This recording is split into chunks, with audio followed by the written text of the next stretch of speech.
everybody, my name is Michelet and I'm going to be creating blogs periodically about having braces along with having a tongue crib in place. As you can see,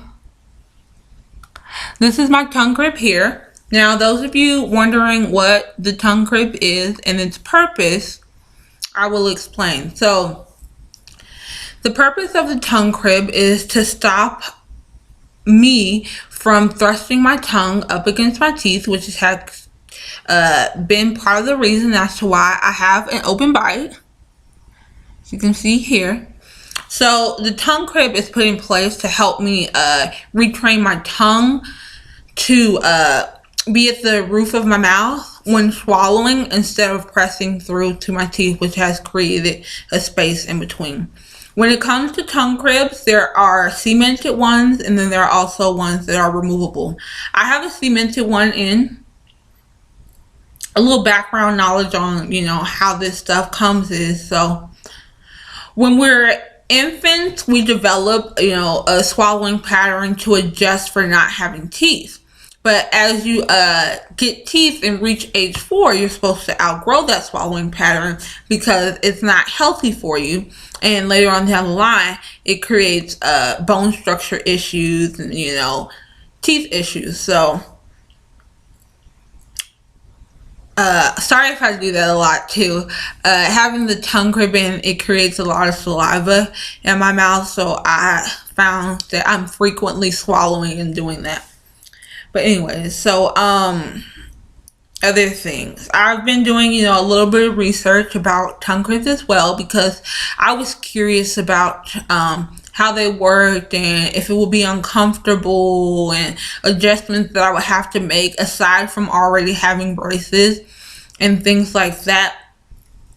And other problems and issues that should be taken into consideration. So what I came up with is while having the tongue crib in will help with retraining your tongue to be at the roof of your mouth, there are also other things that should be done to aid that.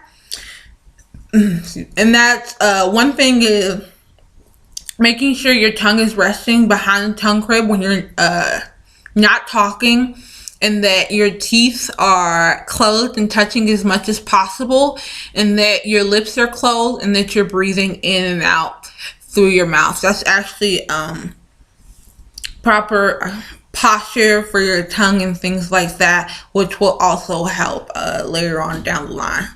So far, my personal experience, I've had my tongue crib in for about a week now. The first day, it was just really awkward for me because I love to eat and I eat all day long. So it was already an adjustment for me switching up some of the things that I ate because I had braces.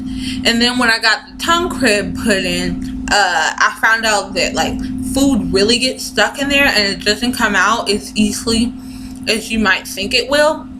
As far as talking to, that's a huge adjustment. I'm still adjusting myself to having my tongue crib in because I've only had it for a week. But I had a list before having the tongue crib put in, so being that I have one now, that isn't really something that I find to be troublesome. I looked at some other videos and people was like, well, my speech is affected and things like that. So they had got their tongue crib removed, some for, career reasons, other for medical reasons, and they didn't like the fact that others were questioning them and they kept having to explain about the tongue guard and things like that. So far my experience has gone really well. I think that I made the adaptations that I needed to within this week. And at first, when I kept having to place my tongue behind the crib, I was just like, oh, wow, this is going to be a long 2 years for me. But being that I've done it now, day in and day out, it's actually become easier. I wouldn't say that it's a habit because that's not realistic for me to have broken, a 24-year habit because I am 24 within 1 week. And then, other things, but it is becoming, I'm becoming more cognizant of placing my tongue behind it and naturally, just having my tongue at the top of my mouth when swallowing. I think that's about it. But as I said, there will be more vlogs to come in the future, and just helping others out. And should you have any questions about getting a tongue crib or other things like that, please feel free to leave a comment, and I'll get back to you. And thanks.